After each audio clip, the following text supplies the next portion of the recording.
Last এপিসোডে আমরা দেখেছিলাম এক এক করে যখন সেখানের সবাই জুমিংকে নিয়ে তাদের কবিতা আবৃত্তি করে ফেলে, তখন সেখানে ইয়াং রুর পালা চলে আসে। আর সেও সেখানে গভর্নরের সাহায্যে কোনো না কোনোভাবে উত্তীর্ণ হয়ে যায়। আর তারপরই সেখানে শাইয়ানের পালা চলে আসে। আর এরই সাথে সেখানের পুরো মাহল ইন্টেন্স হয়ে যায়। সবশেষে আমরা দেখেছিলাম শাইয়ান সেখানে গল্প আবৃত্তির জন্য তৈরি হয়ে গেছে।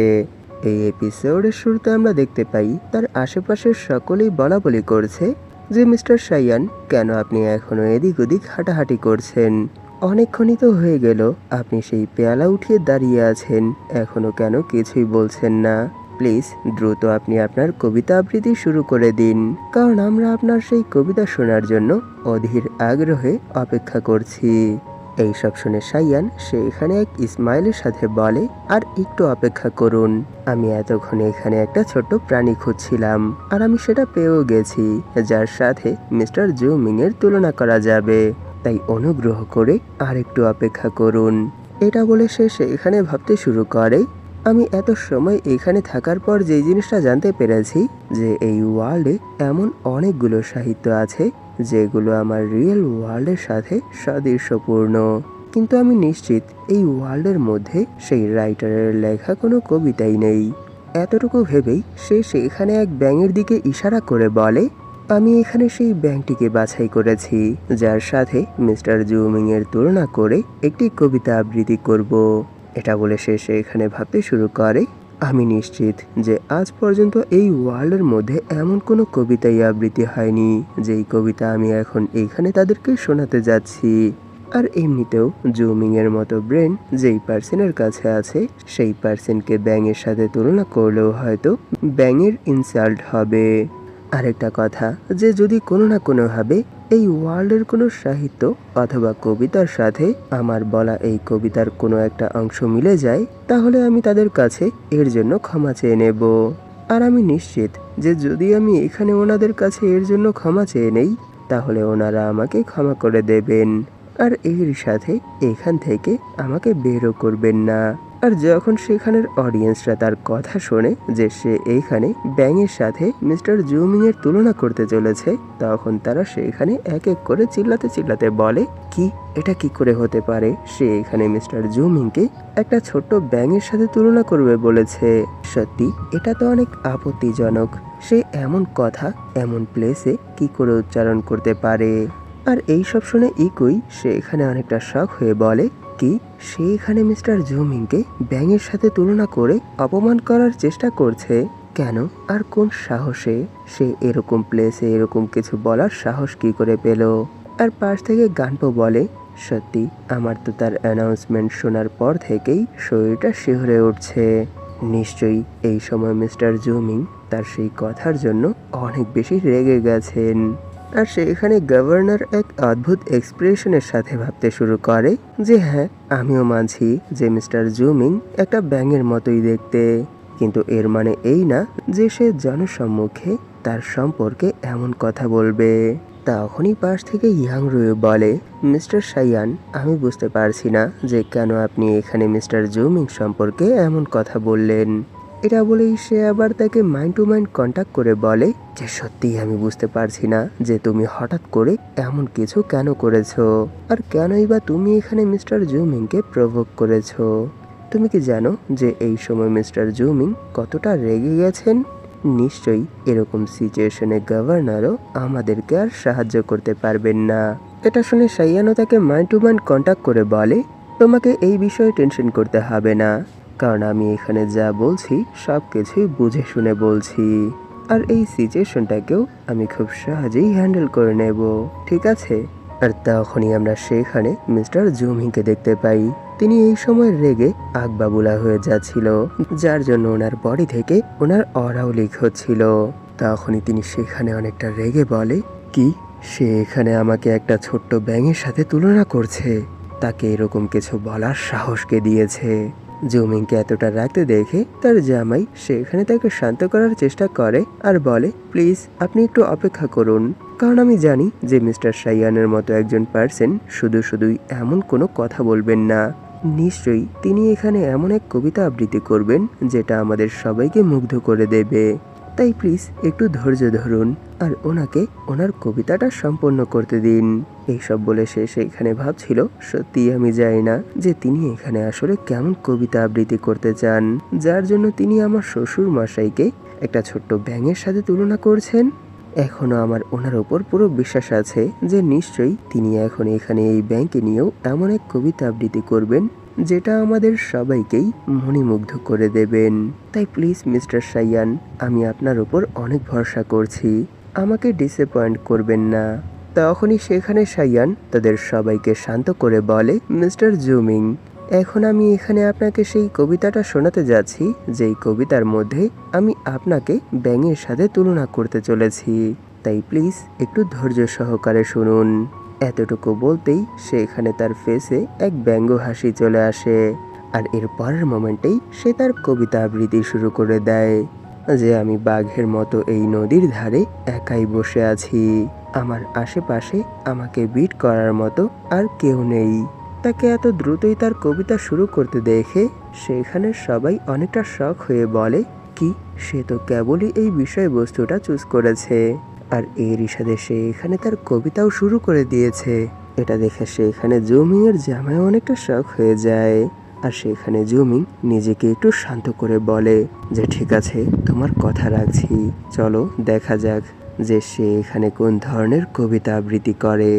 আর সেখানে সাইয়ান একের পর এক ব্যাঙের মহানতাগুলো নিয়ে এক এক করে লাইন বলতে শুরু করে দেয় যে এই বিশাল জলাশয়ে এক সবুজ পাতার উপর আমি এমনভাবে বসে আছি যে আমার আশেপাশে কেউ আসার সাহস করছে না, কোনো কীট না, কোনো পতঙ্গ না, আমি একাই এখানে রাজত্ব করছি। এটা বলেই সে সেখানে তার পাখা বন্ধ করে একটু ছড়িয়ে দাঁড়িয়ে যায়, আর এরই সাথে সে এখানেই তার কবিতা শেষ করে দেয়। আর তার মুখ থেকে এমন কোনো কবিতা শুনে সেখানে মিস্টার গানপো আর মিস্টার ইকুই অনেক বেশি শক হয়ে যায়, আর এরই সাথে তারা সেখানে একেবারে স্তব্ধ হয়ে যায়। আর সেই কবিতা শোনার পর তো জুমিং সেখানে অনেক বেশি খুশি হয়ে তার দাড়ি হাতাতে হাতাতে বলে, সত্যি এটা অনেক ভালো এক কবিতা ছিল, আর এরই সাথে এই কবিতাটা বুঝতেও অনেক সহজ। জুমিং এর এইসব কথা শুনে তার জামাই অনেকটা শক হয়ে বলে, কি আপনি কি বললেন, প্লিজ একটু অপেক্ষা করুন, আর প্লিজ ওনার প্রশংসা করার জন্য এখানে তাড়াহুড়ো করবেন না।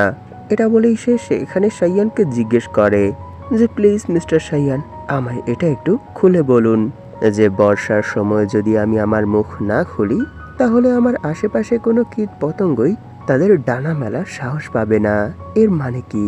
আর প্লিজ আপনি আমায় এটাও বলুন যে এই কবিতাটা কি আপনি বিশেষ রূপে আমার শ্বশুর মশাই, এর মানে মিস্টার জুমিংকেই ইঙ্গিত করে লিখেছেন? এটা শুনে সাইয়ান সে এখানে গ্রিট করে বলে, হ্যাঁ অবশ্যই, আমি এই কবিতাটা বিশেষ করে মিস্টার জুমিংকে উদ্দেশ্য করেই লিখেছি, কারণ আজ পর্যন্ত আমার দেখা তিনিই একমাত্র পার্সন যার উপর এই কবিতাটা স্যুট করে। এইসব শুনে সেখানে গভর্নরের তান সাম্রাজ্যের এক বিদ্রোহী কবির কথা মনে পড়ে যে ঠিক একই রকম এক কবিতা লিখেছিল, আর সেই কবিতার মধ্যে সে যদিও অন্যরকম কিছু লিখেছিল কিন্তু তার সাথে অনেকটা সাদৃশ্যপূর্ণ, কারণ সেই কবিতায় ব্যাংকে উল্লেখ করা হয়েছিল যে ব্যাংক যতক্ষণ পর্যন্ত তার মুখ খুলবে না ততক্ষণ পর্যন্ত তার আশেপাশের কোনো কীট পতঙ্গই ওড়ার সাহস পাবে না। এটা মনে পড়তেই তিনি সেখানে মিস্টার জুমিংকে বলে, হ্যাঁ তিনি এখানে যেই কবিতাটা আবৃত্তি করেছে সেই কবিতাটা অনেক বছর আগে আমাদের প্রতিবেশী ডায়নাস্টি, এর মানে তান ডায়নাস্টির এক বিদ্রোহ কবি সেই সময় বিদ্রোহের জন্য ঠিক একই রকম একটি কবিতা লিখেছিল। যদিও মিস্টার সাইয়ানের কবিতাটা ওনার কবিতা থেকে আলাদা, এরপরও অনেকটা সাদৃশ্যপূর্ণ। আর আপনি কি জানেন যে সেই কবি যখন সেই কবিতাটা আবৃত্তি করেছিল এর কিছু বছরের মাথায় তিনি তান ডায়নাস্টির তাকতা পাল্টে দিয়েছিল, আর এর সাথে সেখানের নতুন রাজা হয়েছিল, আর আজও তান ডায়নাস্টির মধ্যে ওনার বংশধররাই রাজ করছে। যদিও এই দুটো কবিতাই একে অপরের সাদৃশ্যপূর্ণ, এরপরও এরা কতটা আলাদা। কারণ তান ডাইনাস্টির সেই সময়ের রাজা যেই কবিতাটা আবৃত্তি করেছিলেন সেটা ছিল বিদ্রোহ রিলেটেড, কিন্তু এখানে আজ মিস্টার সাইয়ান যেই কবিতাটা আবৃত্তি করেছে সেটা হচ্ছে রাজত্ব রিলেটেড। তাই সত্যি এটা তো মানতেই হবে যে এই কবিতাটা অসাধারণ ছিল। এইসব শুনে পাশ থেকে গানপো বলে যে এখানে মিস্টার গভর্নর সেই বিদ্রোহী কবিতার সাথে এই কবিতার সাদৃশ্যপূর্ণতা তুলে ধরেছে। এর মানে তিনি এখানে তান ডাইনাস্টির রাজার সাথে মিস্টার জুমিং এর তুলনা করছে। এইসব শুনে তার পাশের জন বলে, তোমার কি মনে হয় না যে এটা একটু বেশি বাড়াবাড়ি হয়ে গেছে? কারণ কোথায় তান ডাইনাস্টির রাজা আর কোথায় মিস্টার জুমিং? তিনি ওনাদের ডাইনাস্টির সব থেকে হাই লেভেলের পার্সন, আর অপর পাশে মিস্টার জুমিং তিনি একটা সেক্টের সেকেন্ড ওয়াইস লিডার। তাই আমার মনে হয় যে মিস্টার সাইয়ান এখানে একটু বেশি বলে ফেলেছে। তাদের এসব কথা শুনে জুমিং এর জামাইও এতে সহমতি জানায় আর বলে, হ্যাঁ আপনারা ঠিক বলেছেন যে এই কবিতার সাহায্যে তিনি একটু বেশি অহংকার করে ফেলেছেন। তার এতটুকু শুনেই সেখানে মিস্টার জুমিং অনেক বেশি খুশি হয়ে যায় আর তিনি সেখানে চিৎকার করে বলে, হ্যাঁ সত্যি এটা অসাধারণ ছিল। তাই আজ আমি এখানে ডিক্লেয়ার করছি যে মিস্টার সাইয়ানের রচয়িতা এই অসাধারণ কবিতাটা আমার অনেক ভালো লেগেছে। শুধু ভালোই লাগেনি, আমি তো এই কবিতার ফ্যান হয়ে গেছি। এইসব কথা শুনে সেখানে তার জামাই বলে, শ্বশুর মশাই প্লিজ আপনি নিজেকে একটু শান্ত করুন আর প্লিজ একটু ভেবে দেখুন যে যদি আপনি এভাবেই এই কবিতার প্রশংসা করে যান তাহলে হয়তো এটা আমাদের জন্যই খারাপ হয়ে দাঁড়াতে পারে। তাই প্লিজ নিজেকে শান্ত করুন আর এই কবিতার প্রশংসা করবেন না। এইসব শুনে জুমিং তো সেখানে অনেক বেশি রেগে যায় আর এরই সাথে ডার্ক লুকের সাথে তার জামাইয়ের দিকে তাকিয়ে বলে, কেন তোমার কি মনে হয় না যে এই কবিতাটা আমার ক্যারেক্টারের সাথে স্যুট করে? আর যেহেতু এখানে মিস্টার সাইয়ান নিজে থেকেই আমার জন্য এত অ্যামেজিং একটা কবিতা তৈরি করেছে, সেহেতু আমি কেন এই কবিতার প্রশংসা করব না? ওনার এরকম এক্সপ্রেশন আর এইসব কথা শুনে জুমিং এর জামাই সেখানে অনেকটা ঘাবড়ে যায় আর এরই সাথে সে সেখানে থক্কাতে থক্কাতে বলে, এরপরও প্লিজ আপনি একটু বোঝার চেষ্টা করুন, কারণ এই কবিতাটা একটু বেশি অহংকারী হয়ে গেছে। এটা শুনে জুমিং সেখানে সাইয়ানের দিকে তাকিয়ে বলে, কেন তোমার কেন এরকমটা মনে হচ্ছে? আমার তো মনে হয় তুমি এখানে একটু বেশি ভাবছো। সবসময় নিজেকে এতটা অ্যালার্ট রাখার কোনো দরকার নেই, কারণ এটা তো শুধুমাত্র একটা কবিতা। তাই এখন আর এইসব বিষয়ে বেশি ভেবো না, বুঝতে পেরেছো? তখনই তিনি সেখানে ওনার এক মেয়েটকে বলে যে দ্রুত মিস্টার সাইয়ানের কাছে যাও আর ওনার এই কবিতাটাকে বড় অক্ষরে অনুলিপি করে ফেলো, যাতে করে আমি ফিউচারে সব সময় এই কবিতাটা চোখের সামনে দেখতে পাই, বুঝতে পেরেছো? জুমিং এর এইসব কথা শুনে তার জামাই সেখানে ঘাবড়াতে ঘাবড়াতে কিছু বলার চেষ্টা করে, কিন্তু তার মুখ থেকে কোনো শব্দই বের হয় না, কারণ জুমিং তাকে সাফ সাফ এইসব বিষয়ে নাক গলাতে মানা করে দিয়েছে। আর অপর পাশে সেখানের অডিয়েন্সটা এইসব কিছু দেখে অনেক বেশি শক হয়ে যায় আর এরই সাথে তারা সেখানে বলতে শুরু করে, সত্যি এই কবিতাটা অনেক আমেজিং ছিল, কারণ এটা কোনো সাধারণ কবিতা না, এটা একটা বিদ্রোহী কবিতা। সত্যি মিস্টার সাইয়ান তো মিস্টার জুমিং এর পুরো মন জিতে নিয়েছে। তারা উপরে উপরে এইসব কিছু বলছিল আর ভেতরে ভেতরে ভাবতে শুরু করে যে সত্যি এখানে কি মিস্টার সাইয়ানের ভয় করে না? কারণ এই সময় এই সভার মধ্যে অনেক হাই সোসাইটির আর হাই ক্লাস পার্সন আছে আর তাদের মধ্যে তো কিছু অফিসিয়ালও আছে। এরপরও তিনি এখানে শুধু মিস্টার জুমিংকে খুশি করার জন্য ওনাকে ইঙ্গিত করে একটা বিদ্রোহী কবিতা লিখে ফেলেছে, তাও কোনো সাধারণ কবিতা না, অনেক আমেজিং একটা কবিতা। সত্যি কি ওনার এটা ভয় করে না যে যদি তারা এর নালিশ উপরের কারোর কাছে করে দেয় তাহলে এটা ওনার লাইফের জন্যই অনেক বড় এক ঝুঁকি হয়ে দাঁড়াবে? এইসব ভেবেই যখন তারা সাইয়ানের দিকে তাকায় তখন তারা দেখতে পায় সাইয়ান তাদের দিকে ঘুরেই এক ক্রিপি স্মাইলের সাথে ডার্ক অরা রিলিজ করতে করতেই তাকিয়ে আছে। তার এরকম ক্রিপি স্মাইল দেখে সেখানের পার্টিসিপেন্টরা অনেক বেশি ঘাবড়ে যায় আর এরই সাথে তারা আবার ভাবতে শুরু করে, না না, ওনাকে দেখে মনে হচ্ছে না যে তিনি এখানে মিস্টার জুমিং এর জন্যই এই কবিতাটা আবৃত্তি করেছে। কারণ ওনার ফার্স্ট এক্সপ্রেশনই এমন ছিল যে তিনি এখানে মিস্টার জুমিং এর ইনসাল্ট করতে চায়। আর এর পরের মোমেন্টেই তিনি এখানে এমন এক বিদ্রোহী কবিতা সংলাপ করেছে যার সাহায্যে মিস্টার জুমিং পুরোপুরি ভুলেই গেছে যে কিছুক্ষণ আগে সেই পার্সনই তাকে অপমান করছিল। কিন্তু না, আমার মনে হয় আমাদের এই বিষয়ে নাক গলানোটা ঠিক হবে না, কারণ এখন মিস্টার সাইয়ানকে দেখে আমাদের অনেক বেশি স্ক্যারি ফিল হচ্ছে। তখনই আমরা দেখতে পাই সাইয়ান সে এখানে তার রিওয়ার্ড অ্যাকসেপ্ট করছে। আর এরই সাথে সে এখানে ভাবছে যে সত্যিই আমি জানতাম না যে এই ওয়ার্ল্ডেও সেই কবিতার অনুলিপি আগেই তৈরি হয়ে গিয়েছিল, যদিও সেটা আমাদের ওয়ার্ল্ডের সাথে সম্পূর্ণরূপে সাদৃশ্যপূর্ণ না, এরপরও অনেক অংশেই এটা মিলে গেছে। কিন্তু কোনো সমস্যা নেই, আমি এখানে যেই কবিতাটা সিলেক্ট করেছি সেটা কোনো সাধারণ কবিতা ছিল না। এর মানে এখানে আমার সিলেকশন সত্যি অনেক ভালো ছিল। আর সেখানে ঠিক একই থিঙ্কিং মিস্টার জুমিংয়েরও মাথায় ছিল, কারণ তিনিও সেখানে ইসমাইলের সাথে ভাবছিল যে সত্যি আজ এখানে আমি একটা সঠিক কবিতা সিলেক্ট করেছি যেটা আমার জীবনশৈলীর সাথে পুরোপুরি মিলে যায়। তখনই সাইয়ান নোটিশ করে যে সে এই সময় অনবরত সেখানে তার অডিয়েন্সদের কাছ থেকে অরিজিন পয়েন্ট পাচ্ছে, কারোর কাছ থেকে আনন্দের, কারোর কাছ থেকে শকের, আর কারোর কাছ থেকে ভয়ের। আর সেই ভয়ের অরিজিন পয়েন্ট পেয়ে সে সেখানে ভাবতে শুরু করে সত্যি আমি বুঝতে পারছি না যে এই পার্সনটা কে যে আমাকে দেখে এত বেশি ভয় পাচ্ছে। আমি তো এখানে তেমন কিছুই করিনি, শুধুমাত্র একটা কবিতা আবৃত্তি করেছি, এর থেকে বেশি তো আর কিছুই না। তাহলে কেন কেন সে এখানে আমাকে এতটা ভয় পাচ্ছে? সে যখন এইসব কিছু ভাবছিল তখনই সে এখানে ইয়াং রয়ু মাইন্ড টু মাইন্ড কন্ট্যাক্ট করে বলে, কি তুমি এই ব্যাঙের কবিতাটা এত অল্প সময়ের মধ্যেই কিভাবে তৈরি করে ফেলেছো? এর মানে কি সত্যিই তুমি কবিতা আবৃত্তি করতে পারো? এটা শুনে সাইয়ান সেখানে এক ইসমাইলের সাথে বলে, হ্যাঁ অবশ্যই, নিশ্চয়ই তুমিও এটা জানো যে এই সময় আমি কার রূপে আছি।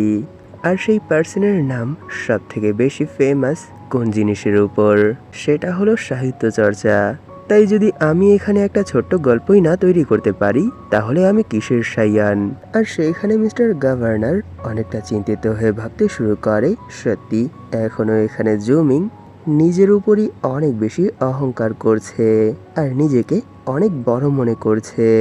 আর আমি এখন এটা নিশ্চিত হয়ে বলতে পারবো যে মিস্টার সাইয়ান জুমিং এর এই উইকনেসটাই ধরে ফেলেছে। এরই জন্য তো তিনি এখানে জুমিংকে নিয়ে একটি বিদ্রোহমূলক কবিতা আবৃত্তি করেছে। সত্যি এটা মানতে হবে যে তিনি অনেক বেশি ট্যালেন্টেড। আর সে এখানে জুমিং এর বাটলারও অনেকটা শখ হয়ে ভাবতে শুরু করে যে না, এখানের মেইন গেস্টদের এক্সপ্রেশন দেখে তো মনে হচ্ছে যে মিস্টার সাইয়ানের তৈরি এই কবিতাটা অতটাও ভালো না। আর সেখানে জুমিং এর জামাই অনেকটা গম্ভীর হয়ে ভাবতে শুরু করে যে মিস্টার সাইয়ান এইখানে যে কবিতাটা লিখেছে সেই কবিতাটা এতটাই অহংকারপূর্ণ যে এটা হান ডায়নাস্টি এবং অন্যান্য ডায়নাস্টির বড় বড় অফিসিয়ালরা যদি শুনতে পারে তাহলে নিশ্চয়ই তারা এর প্রতি ক্ষোভ পোষণ করবে, কারণ তিনি এই কবিতার মাধ্যমে আমার শ্বশুর মশাইকেই এই পৃথিবীর সব থেকে বেশি মহান পার্সন হিসেবে দাবি করেছে। নিশ্চয়ই যদি এই কবিতাটাই আমাদের সেক্ট লিডার শুনে ফেলে তাহলে তিনি শ্বশুর মশাই সম্পর্কে কি ভাববেন। আর অপর পাশে কোনো কিছুর পরোয়া না করেই মিস্টার জুমিং সেখানে অনেকটা খুশি হয়ে বলে, মিস্টার সাইয়ান সত্যি আমি এখানের আপনার গল্পটাকে অনেক বেশি পছন্দ করেছি। এর কারণ শুধু এটাই না যে এই গল্পটা সুন্দর হয়েছে, এর আরেকটা কারণ আছে, সেটা হলো আমি আপনাকে সাহিত্যের দিক থেকে অনেকটা রেসপেক্ট করি। তাই আজ এখানে আমাকে এত সুন্দর এক কবিতা উপহার দেওয়ার জন্য আমি আপনাকে 10 বক্স মতি উপহার দিতে চাই, প্লিজ এটা অ্যাকসেপ্ট করবেন। ওনার এইসব কথা শুনে সাইয়ান সেই গিফটের জন্য আর ওনার এত কাইন্ডনেসের জন্য ওনাকে ধন্যবাদ জানায়। এই অ্যানাউন্স শুনে সেখানের সবগুলো পার্টিসিপেন্টই অনেক বেশি শক হয়ে যায় আর তারা সেখানে বলা বলি করতে শুরু করে, কি পুরো 10 বক্স? সত্যি মিস্টার জুমিং কতটা উদার। আর সেখানেই কোনো আমার এক ফ্রেন্ডের মতো পার্সন বলে, কি এটা কি সত্যি যে মিস্টার জুমিং মিস্টার সাইয়ানকে 10 বক্স মতি উপহার দেবেন? সত্যি যদি এই উপহারটা আমি পেতাম তাহলে একে তো আমি আমার পুরো লাইফ রাজার হালে কাটাতাম, আর প্রতিদিন যখনই ইচ্ছে হতো তখনই কোঠায় যেতাম। তার এইসব কথা শুনে পাশ থেকে আরেকজন বলে, সত্যি তুমি কতটা অভদ্র আর বেহায়া। আর এইসব দেখে বাটলারের ওয়াইফ বাটলারের কাছে এসে যখনই সেখানে কিছু বলার চেষ্টা করবে তখনই বাটলার তাকে সেখানেই থামিয়ে দেয় আর বলে, যা যেভাবে চলছে সেভাবেই চলতে দাও, শুধু শুধুই ইন্টারফেয়ার করার কোনো দরকার নেই। তখনই আমরা দেখতে পাই বাটলার মিস্টার জুমিং এর কাছে চলে এসেছে আর এরই সাথে সে তাকে গ্রিট করে বলে, মাস্টার, এই সময় আমাদের কাছে আর কোনো মতির বক্সই বেঁচে নেই। এটা শুনে জুমিং সেখানে অনেকটা শখ হয়ে জিজ্ঞেস করে যে কি, এখন আর আমার ট্রেজার হলের মধ্যে কোনো মতির বক্সই বেঁচে নেই। তখনই সেখানে বাটলারের ওয়াইফ চলে আসে আর সে বলে, হ্যাঁ মাস্টার জুমিং, এই সময় আমাদের কাছে আর কোনো মতির বক্সই বেঁচে নেই। এর একটাই মাত্র কারণ, সেটা হলো যে আপনি যখনই কোনো প্রতিভাবান পার্সনকে দেখেন তখন আপনি অনেক বেশি খুশি হয়ে যান আর এরই সাথে 5, 10 আরো অনেক মতির বক্স তাদেরকে দিয়ে দেন। আর এটাই সেই কারণ যার জন্য এই সময় আমাদের কাছে আর কোনো মতির বক্সই বেঁচে নেই। আর মাস্টার, প্লিজ আপনি কি আমাকে বলতে পারবেন যে আপনি আজ এমন কোন প্রতিভাবান পার্সনকে দেখেছেন যার জন্য আপনি তাকে মতি ভর্তি 10 বক্স উপহার দেওয়ার জন্য তৈরি হয়ে গেছেন? এটা শুনে জুমিং শাইয়ানের দিকে ইশারা করে বলে, সেই বিশেষ ট্যালেন্টেড পার্সন আর কেউ না, সে এই সময় তোমার সামনেই দাঁড়িয়ে আছে, দেখো, যার নাম মিস্টার শাইয়ান। নিশ্চয়ই তুমিও তার সম্পর্কে শুনেছ, তাই না? এইসব শুনে আর শাইয়ানকে নিজের সামনে দেখে সেও সেখানে অনেকটা শক হয়ে যায় আর বলে, কি তিনি সেই পার্সন? তখনই বাটলারের ওয়াইফ সেখানে এক স্মাইলের সাথে বলে, সত্যি মিস্টার শাইয়ান, আমি যতটা ভেবেছিলাম আপনি তো তার থেকেও অনেক বেশি হ্যান্ডসাম।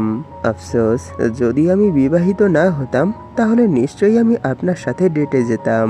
এইসব শুনে বাটলার পেছন থেকে কাশি দেয় যাতে করে তার ওয়াইফ এখানে কোনো ধরনের কোনো উল্টো পাল্টো কথা না বলে ফেলে। তাকে এভাবে পেছন থেকে কাশি দিতে দেখে তার ওয়াইফ তার কাছে চলে আসে আর বলে, সত্যি ডিয়ার, তোমার কি মনে হয় আমি কি এখানে সিরিয়াস ছিলাম? না, আমি তো শুধু এখানে মজা করছিলাম। কিন্তু সত্যি এটা দেখে অনেক ভালো লাগছে যে তুমি এখানে আমার এই অ্যাকশনের জন্য তার প্রতি ঈর্ষা করছো। আর সেখানে তাদের এইসব কথা শুনে শাইয়ান ভাবতে শুরু করে, কি এই সময় আমার সামনে যেই ওমেন দাঁড়িয়ে আছে সেই কি জুমিং এর বাটলারের ওয়াইফ? সত্যি এটা তো মানতেই হবে যে তিনি এখনো অনেক আকর্ষণীয়। তখনই সেখানে জুমিং অ্যানাউন্স করে যে যেহেতু এই সময় আমার কোষাগারে উপহার প্রদানের মতো আর কোনো মুক্তার বক্সই বেঁচে নেই, সেহেতু আজ আমি এই কম্পিটিশনের উইনার হিসেবে মিস্টার শাইয়ানকেই সিলেক্ট করছি। তাহলে বলুন, এতে কি আপনাদের কারোর কোনো আপত্তি আছে? জুমিং এর এই কথা শুনে তারা সবাই তার সামনে মাথা ঝোঁকায় আর এরই সাথে একসঙ্গে বলে, না মিস্টার জুমিং, এখানে আপনার ইচ্ছাই আমাদের সবার ইচ্ছা, তাই আপনি যা ভালো মনে করেন আমরা তাই মেনে নেব। তাদের এই অ্যান্সার শুনে জুমিংও সেখানে অনেকটা খুশি হয়ে সেখানে তার পাওয়ার গেদার করতে শুরু করে আর বলে, সত্যি যদি এরকমটাই হয় তাহলে তো এটা অনেক ভালো। আর এর পরের মোমেন্টেই আমরা দেখতে পাই জুমিং তার আশেপাশে যত পাওয়ার ছড়িয়ে দিয়েছিল সেই সব পাওয়ার এক জায়গায় জড়ো করে অনেক বড় এক ওয়াটার বল ক্রিয়েট করে ফেলেছে। আর এরই সাথে সে সেখানে অনেকটা খুশি হয়ে বলে, সত্য বলতে কি, আজ আমি এই সম্মেলনে সব থেকে বেশি খুশি হয়েছি। এটা বলেই তিনি সেখানে যে ওয়াটার বল ক্রিয়েট করেছিল সেই ওয়াটার বল শুধু ওনার হাতের মুঠ টাইট করার সাথেই পুরোপুরি ডিস্ট্রয় করে ফেলে। আর এরই সাথে বাটলারকে অর্ডার করে যে যাও, দ্রুত নিজেকে তৈরি করে ফেলো। এটা শুনে বাটলারও সেখানে কোনো সময় নষ্ট না করে ওনাকে গ্রিট করে বলে, হ্যাঁ মাস্টার, এই সিচুয়েশনের জন্য আমি আগে থেকেই নিজেকে প্রস্তুত করে রেখেছি। এখানে জুমিং এর অর্ডার আর বাটলারের প্রস্তুতির সাথেই এপিসোড এখানেই শেষ হয়ে যায়। নিশ্চয়ই এর পরের এপিসোডে আমরা অনেক বড় কিছু দেখতে পাবো। ভিডিওটা শেষ করার আগে আপনাদের কাছে আমার একটা রিকোয়েস্ট আছে, আপনাদের মধ্যে যারা এখন পর্যন্ত এই চ্যানেলটাকে সাবস্ক্রাইব করেননি তারা প্লিজ সাবস্ক্রাইব করে দিন আর এরই সাথে এই ভিডিওটাতে একটা লাইক করে দিন যাতে করে ইউটিউব এই ভিডিওটাকে নতুন নতুন মানুষের কাছে পৌঁছে দিতে পারে। ধন্যবাদ আপনাদের এই পর্যন্ত দেখার জন্য। তাহলে দেখা হবে এর পরের এপিসোডে।